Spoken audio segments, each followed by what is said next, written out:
And welcome back to Newscentre. Thank you very much for staying with us. We continue with our conversation here in studio. It was a bit heated before the break, but now we've cooled things down. All right, so we want to now just listen to what Raila Odinga yesterday had to say in regards to generally the political environment right now in the country. He had a message for peace, and he also spoke well, urging NASA supporters, Jubilee supporters to all come out and vote on August 8th. He also touched on very crucial items. Let's just cross over and just listen into what he had to say yesterday. Finally, I just want to tell Kenyans that we are on the brink of history as a country. It has been a long journey to reach where we have reached today as a people. 8th of August is going to remain in the annals of our history as a very historic day for our people. Every Kenyan who is able, who has registered as a voter, must turn out to cast their vote to participate in history making. I'm sure that at the end of the day, Kenyans are going to emerge victorious. So we urge you, whether you're a Jubilee supporter, or you're a NASA supporter, turn up and vote for us, because Nane Nane will remain forever a very important day in your life. Thank you very much. Asanteni sana wa Kenya kwa kunisikiliza. Ni juta ya kwamba ndugu yangu Uhuru Kenyatta hakukuja. Ningependa sana akae pale, nieleze yale maneno yote, akisikia apate fursa ya kujibu, lakini ameniwacha peke yangu. Ameniweka shere, lakini ndio ameweka boya hapa, lakini pamoja na haya mimi namtakia kila laheri na rafiki yake Bwana Ruto. Natakia waheri, nasema hii mchuano itakuwa ya kirafiki, na yule ambaye atashinda ashinde, na siyekubali kushindwa siya mshinda. All right, Raila Odinga there. That was his closing statement yesterday after the debate. Let me hear the reactions of my panel of guests. Mark, I'll start with you. He talked about quite a number of issues. And one of the things he said is that it doesn't matter if you're a NASA supporter, a Jubilee supporter, come out on August 8th and vote. He did not say, come vote for me. He just put it out there. And that's a statement that quite a number of people online really have lauded as, a statesman talking. What are you feeling about that? Raila really did a good job of trying to be balanced, in as much as he did try and criticize Jubilee, but he tried to be as balanced as possible. Mm-hmm. Now, the critical thing about this particular election is that it's a very interesting election.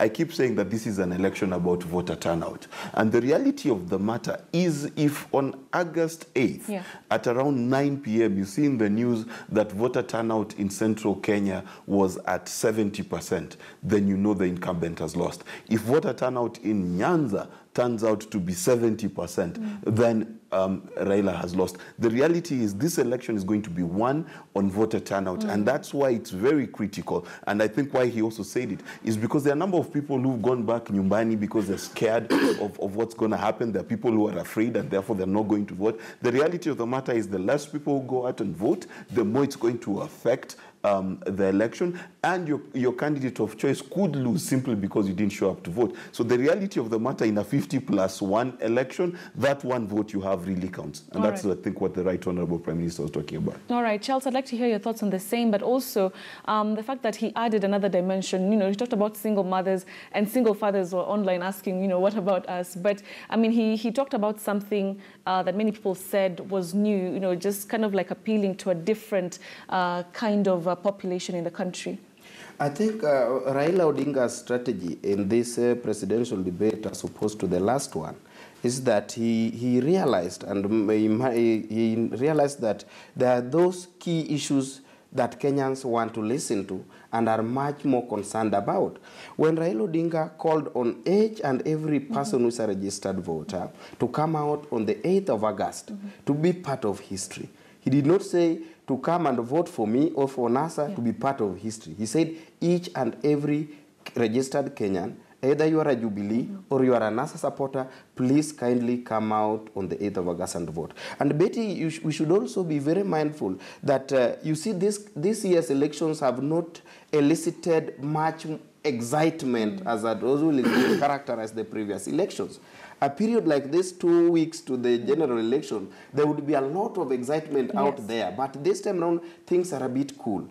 For whatever reason, I don't know. But the second issue that I would want to talk about is that Raila addressed himself as a statesman. And if you see the reactions from all over the political divide, is that because people expected that he would be much more combative, he would make some negative comment, and actually he was not criticizing Jubilee. That is why he said, my brother is the president would have been here to respond to this question. He was raising a concern that Kenyans have had concern on corruption on the issue. But back to this of single mothers, very interesting. And if you look on the online platforms, I see very many ladies making comments that now Raila has said that there would be affordable housing for us. So please let us give back. Very interesting, Betty. And so it was a correct political statement. It was a correct political statement because if our population right now, the registered populace, you realize that almost 33.5% are ladies, either single mothers, women, or single ladies, for whatever reason. So Raila knew that this is another vote-rich constituency that has never been very rich and still a virgin, that someone needs to break in and ensure that he gets all these votes. Your choice of analogy. Yes. So it's very interesting, because I don't want you to read much of that adjective, but it's a very polite adjective.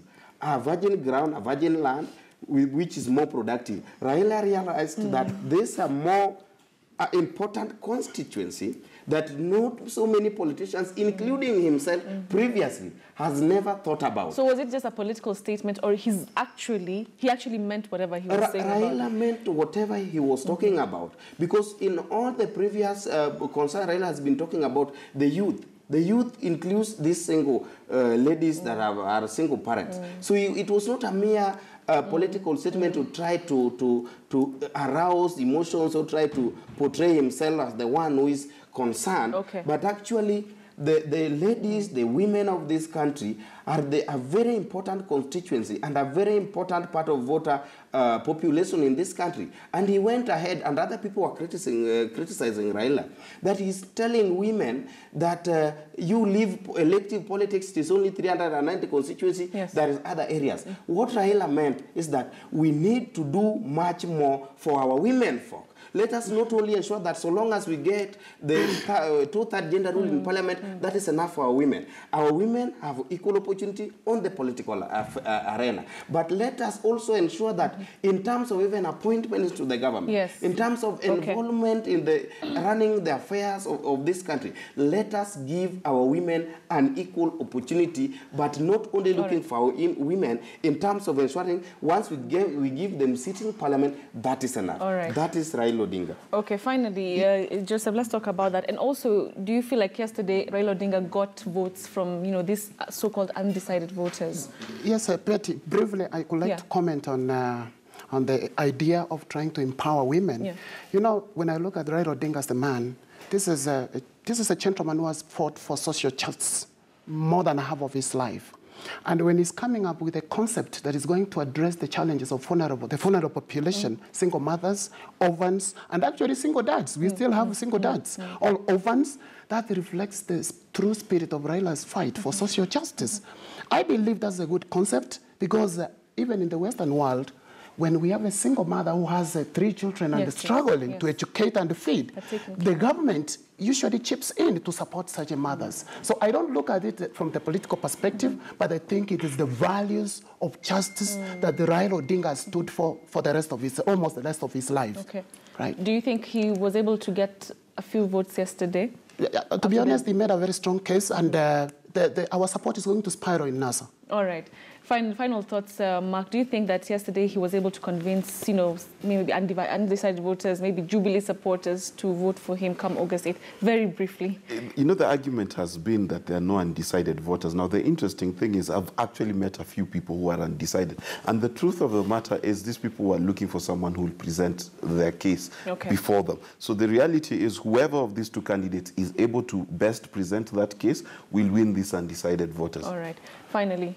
I think, Betty, from where I sit, I think Raila Odinga gained. If I don't know by which margin, but at least there is an extra vote in his basket by appearing on the debate. Because, Betty, not every person gets an opportunity to watch television. Yes. Not every person gets an opportunity to attend the rallies. Not every person gets an opportunity to interrogate the manifestos that these presidential candidates have. Therefore, the basic essence of presidential debate is to give Kenyans and those people who might have not interacted with this presidential candidate, either through rallies or manifestos, an opportunity to look at the individual. Because the pronouncements and the conduct of a person on a political platform is very far much different when a person now sits and wants to address 40 million plus Kenyans seated and listening and interactively engaging. Therefore, for my own assessment, I think Raila Odinga added an extra vote. And how I wish my honorable president would have also been in the platform to add an extra vote in his basket. All right. Thank you very much, gentlemen. It's a good way to wrap up the conversation. I've been speaking to Joseph Nyaringo, who's the man behind the Adopter polling station. He's also the secretary for the NASA diaspora. Thank you for your time. We also had Charles Omanga seated in the middle. He's a lawyer and a political analyst. And finally, Mark Bichachi, who is a political analyst and a communications strategist. Thank you very much, gentlemen, for your time. All right. So we want to move on